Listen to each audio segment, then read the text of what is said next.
was me, all by myself. I'm a one-man band. My name is Bert, and being a musician is only one of me jobs. Some days I'm a sidewalk artist, some days I'm a chimney sweep, and some days I'm a kite seller. Today, I'm a storyteller, and I'm going to tell you a tale about one of me very favorite people, Mary Poppins.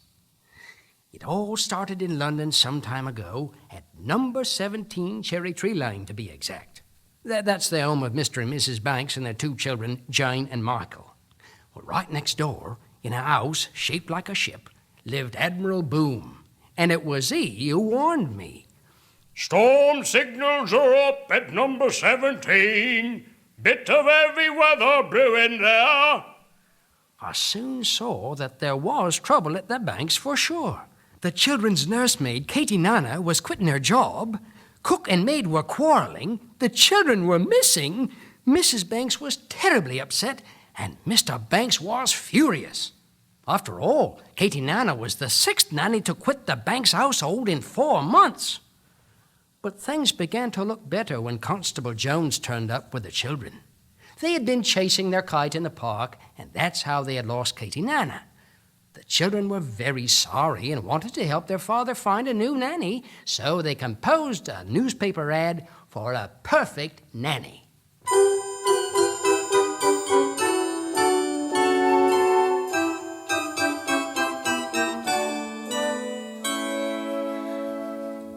If you want this choice position, have a cheery disposition, rosy cheeks, no warts, play games, all sorts. You must be kind, you must be witty, very sweet and fairly pretty. Take us on outings, give us treats, sing songs, bring sweets. Never be cross or cruel, never give us castor oil or gruel. Love us as a son and daughter, and never smell of barley water. If you won't scold and dominate us, we will never give you cause to hate us. We won't hide your spectacles so you can see. Put toads in your bed or pepper in your tea. Hurry, Nanny, many thanks, sincerely, Jane and Michael Banks. That wasn't the kind of nursemaid Mr. Banks had in mind at all. Angrily, he tore up the advertisement and threw it in the earth. Mysteriously and magically, the little bits of paper flew up the chimney, out into the night sky, and put themselves together again. The next morning, in front of number 17, there was a long line of nannies. They were there in answer to the ad which Mr. Banks had composed and put in the newspaper. As Admiral Boom put it, they were a ghastly-looking crew. The children, peeking down from their window upstairs, were very disappointed too. But suddenly, as they watched, a strong east wind began to blow harder and harder. And one by one, then 2 by 3, the ugly nannies blew away, right through the air, until they had all disappeared. Then, from the other direction, out of the sky, came my old friend Mary Poppins, her umbrella in one hand, the children's advertisement in the other. She landed right at the door of number 17, marched in, presented herself to Mr. Banks, and engaged herself to be the children's new nanny. Jane and Michael were delighted. She seemed to be exactly what they had asked for. Michael thought she was a bit tricky at first, when she slid up the banister to the 2nd floor. Then she unpacked everything from mirrors to lamps from what looked like an empty carpet bag. But the children were more surprised than ever when Mary sang a little song, and their whole nursery straightened itself up.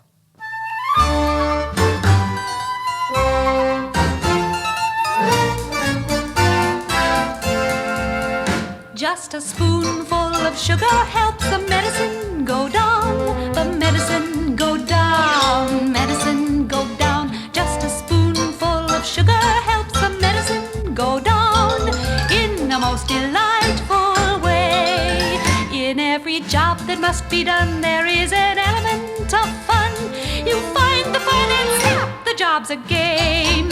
And every task you undertake becomes a piece of cake, a lark, a spree.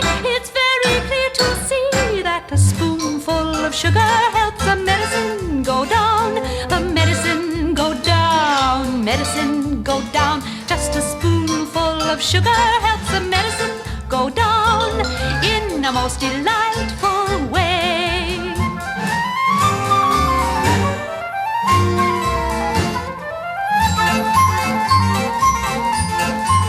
A robin feathering his nest has very little time to rest while gathering his bits of twine and twig.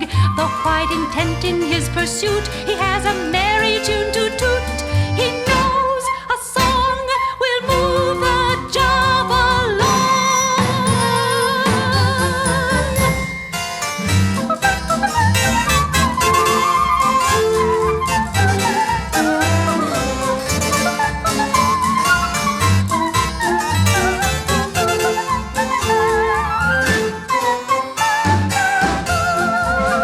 For a spoonful of sugar helps the medicine go down, the medicine go down, medicine go down. Just a spoonful of sugar helps the medicine go down in the most delightful way. Oh, it was a wonderful, magical thing to see beds making themselves and toys putting themselves away. Michael had so much fun, he wanted to straighten up the nursery all over again. But Mary Poppins had an outing in mind, so they put on their coats and hats and walked over to the park. I especially like this part of the story because, you see, I'm in it. I was a screever that day. That's a sidewalk artist. When I looked up from my work and saw Mary Poppins standing there with Jane and Michael, I was delighted. Mary Poppins is a practically perfect person, and whenever she turns up, you always know you're in for magic and fun. The children thought we were just going for an outing in the park, but I knew better. When you're with Mary Poppins, suddenly you're in places you never dreamed of. And quick as you can say, "Bob's your uncle," the most unusual things begin to happen. I told Jane and Michael that I thought Mary Poppins had a jolly holiday in mind, and in one of my pictures, too. "Now's the time, Mary Poppins," I said. "No one's looking." But she said she had no intention of making a spectacle of herself, so I decided to do it myself. I took the children's hands and said, "You wink, you think, you do a double blink, you close your eyes and jump." Not a thing happened. That is, nothing happened until Mary Poppins said a simple 1, 2, 3. And there we were, right inside my picture of a typical English countryside, with a little country fair down the road and over the hill. I was dressed up smart as you please, and Mary Poppins looked beautiful. While the children ran on down the road to the fair, I just couldn't resist singing a song. Ain't it a glorious day, right as the morning in May? I feel like I could fly. Have you ever seen the grass so green, or a bluer sky? Oh, it's a jolly holiday with Mary. Mary makes your heart so light. When the day is grey and ordinary, Mary makes the sun shine bright. Oh, happiness is blooming all around her. The daffodils are smiling at the dove. When Mary holds your hand, you feel so grand. Your heart starts beating like a big brass band. Oh, it's a jolly holiday with Mary. No wonder that it's Mary that we love.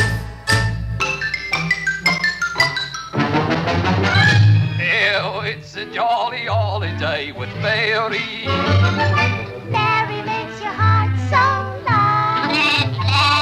When the day is grey and ordinary, Mary makes the sunshine bright.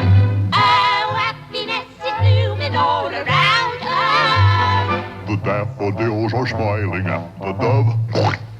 When Mary holds your hand, you feel so grand. Your heart starts beating like a big brass band.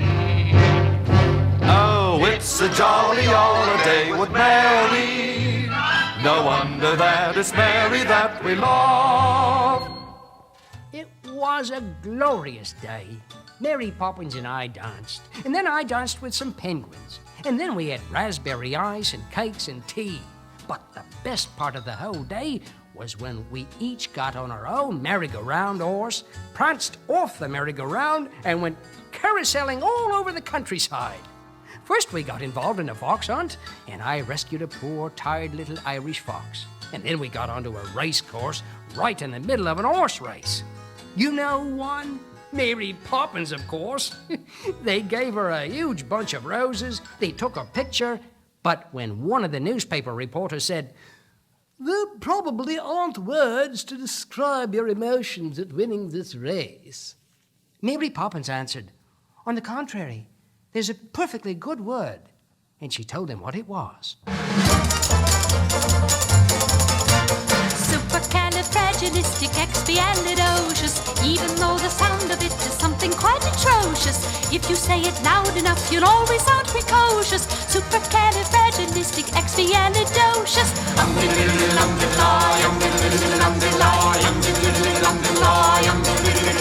Because I was afraid to speak when I was just a lad. Me father gave me nose a tweak and told me I was bad. But then one day I learned a word that saved me aching nose. The biggest word you ever heard, and this is how it goes. Oh, supercalifragilisticexpialidocious. Even though the sound of it is something quite atrocious, if you say it loud enough, you'll always sound precocious. Supercalifragilisticexpialidocious.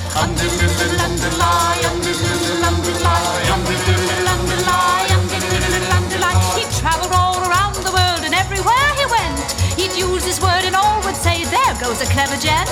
When dukes and maharajas pass the time of day with me, I say me special word and then they ask me out to tea.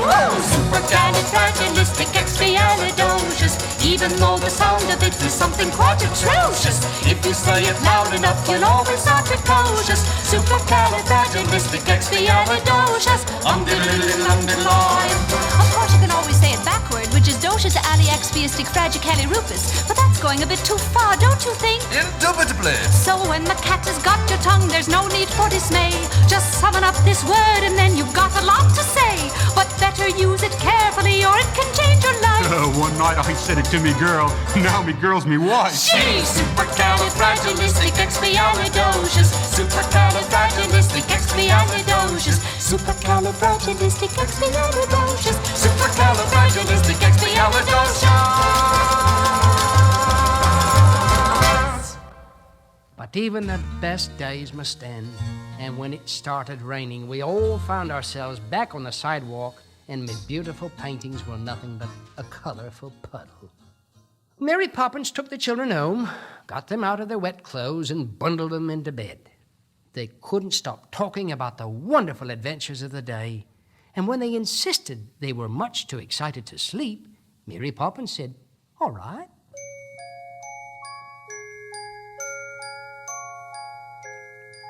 Stay awake, don't rest your head, don't lie down upon your bed while the moon drifts in the skies. Stay awake, don't close your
The next morning, I learned that Uncle Albert had his old affliction back again.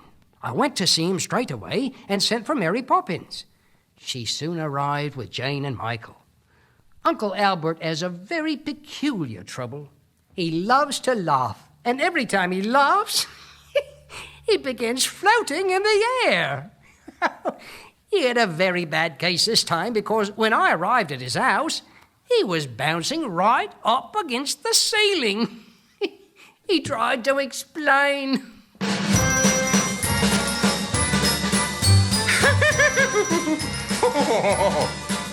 I love to laugh, loud and long and clear. I love to laugh, it's getting worse every year. The more I laugh, the more I fill with glee. And the more the glee, the more I'm a merrier me. It's embarrassing, the more I'm a merrier me. Some people laugh through their noses, sounding something like this. Some people laugh through their teeth, goodness sakes, hissing and fizzing like snakes. Some laugh too fast, some only blast, others they twitter like birds. Then there's the kind that can't make up their mind. When things strike me as funny, I can't hide it inside and squeak as the squeakers do. I've got to let go with a ho ho ho ho and a ha ha ha ho ho ho too. I love to laugh loud and long and clear. I love to laugh so everybody can hear. The more I laugh, the more I fill with glee. And the more the glee, the more I'm a merrier me. The more I'm a merrier me. By the time the song was finished, we were all up against the ceiling. That is, all but Mary Poppins. But when she sent the tea table up to us and Uncle Albert invited her to pour, she joined us. I'll bet she was having as much fun as we were, but she never cracked a smile. That's her way, you know. We had a lovely tea, but now the problem was how to get down. Uncle Albert said we had to think of something sad. And the saddest thing we could think of was going home. And when we thought of that, we all eased down to the floor like balloons running out of air. That evening, Mary Poppins convinced Mr. Banks that he should do something he had never done before. Take the children on an outing, a trip to the bank where he worked making money. She told the children about it as she put them to bed. On the way to the bank, they would pass St. Paul's Cathedral, and on the steps of the cathedral they would see the old bird woman selling her bags of crumbs for 2 pennies, or 2pence, as you might say, to feed the birds. Feed the birds, who'll feed the birds? All it takes is 2pence from you. Feed the birds, 2pence a bag, 2pence, 2pence, 2pence a bag. Feed the birds, the bird woman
birds.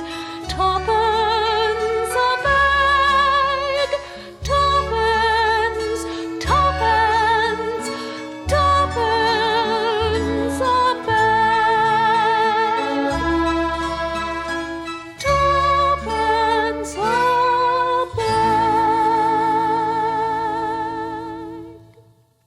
Sure as you please, the next morning on the way to the bank with her father, they saw the bird woman.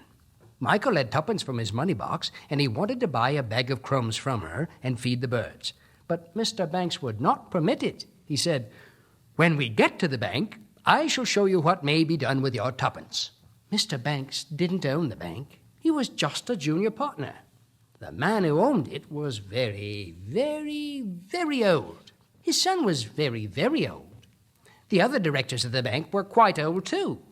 When Mr. Banks introduced Jane and Michael, all the old bankers crowded around them and tried to get Michael to invest his tuppence in the bank.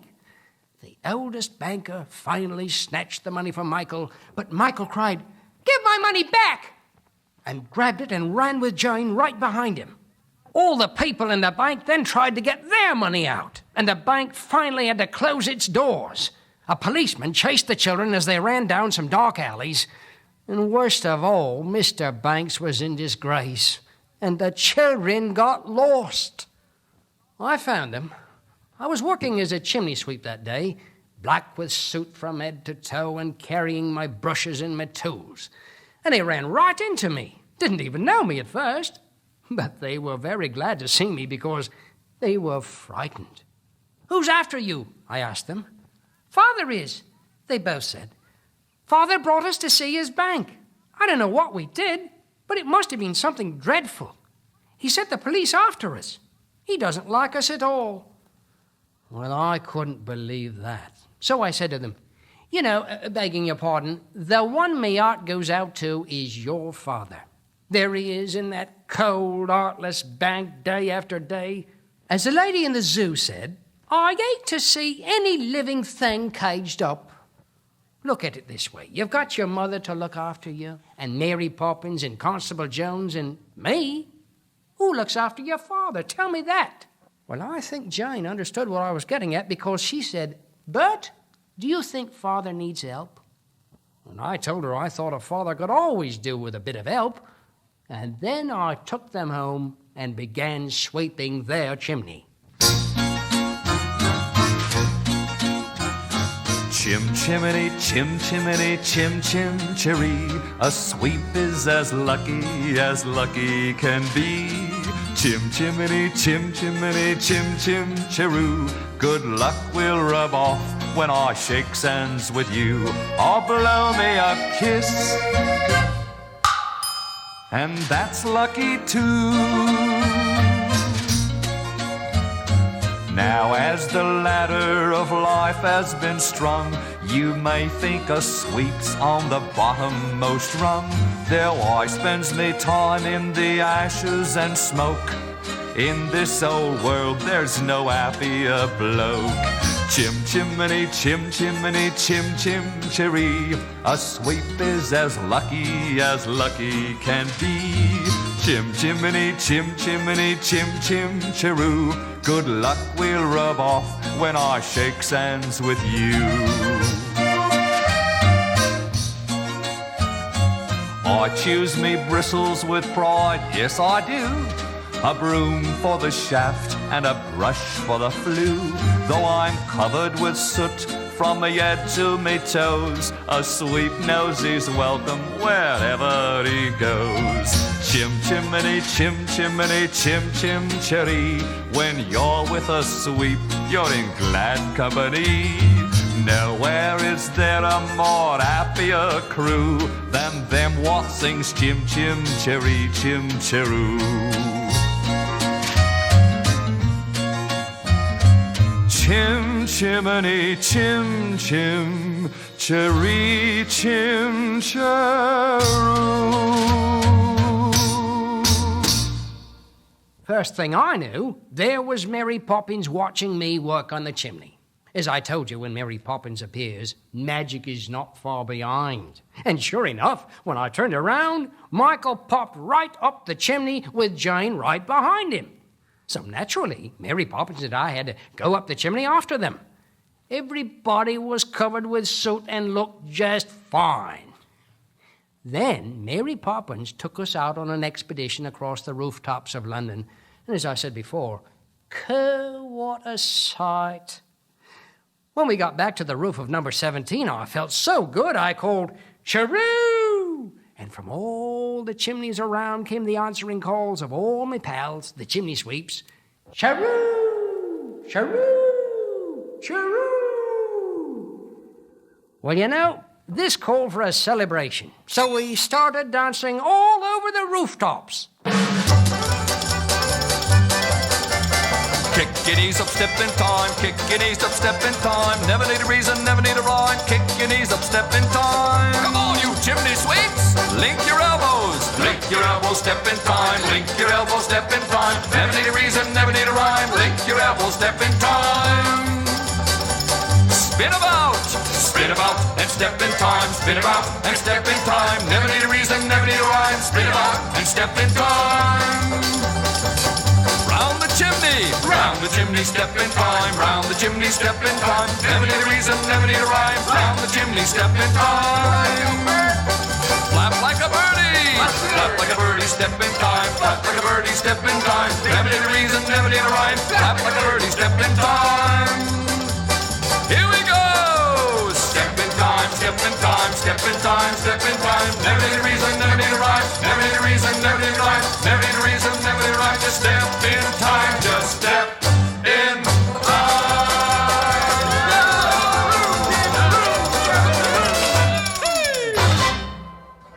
Things finally got so wild that Admiral Boone thought he was being attacked by Hottentots and fired his fireworks cannon at us.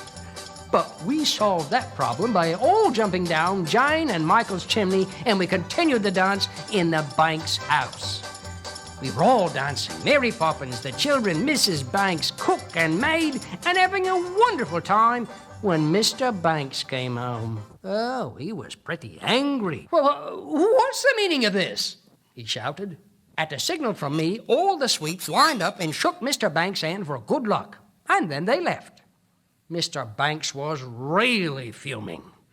"Mary Poppins, will you be good enough to explain all this?" "First of all," she replied, "I should like to make one point quite clear. I never explain anything." With that, she went upstairs with the children, and that left just Mr. Banks and yours truly.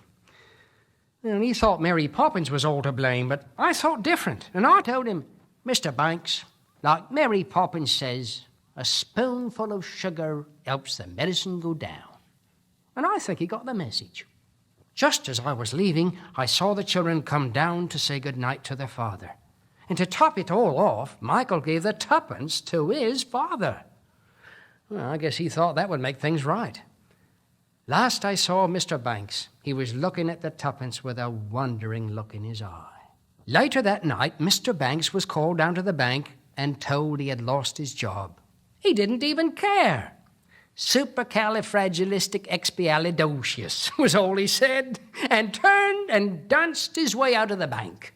The next morning, Mary Poppins started packing her magic bag to leave. The children were very upset, but she had only promised to stay until the wind changed. Suddenly, singing was heard in the basement, and up came Mr. Banks with a mended kite in his hand. "Jane! Michael!" he shouted happily. Up in the nursery, Mary Poppins said, "Your father's calling you. Run along. Spitspot." So run to him they did. Mary Poppins looked after them with a sad little smile on her face. She knew it was time for her to leave. The Banks were now a happy family. She had done what she had come to do, and Mr. Banks was singing to Jane and Michael.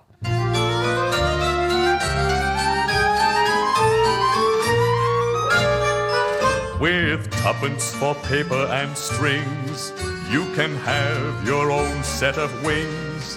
With your feet on the ground, you're a bird in flight, with your fist holding tight to the string of your kite.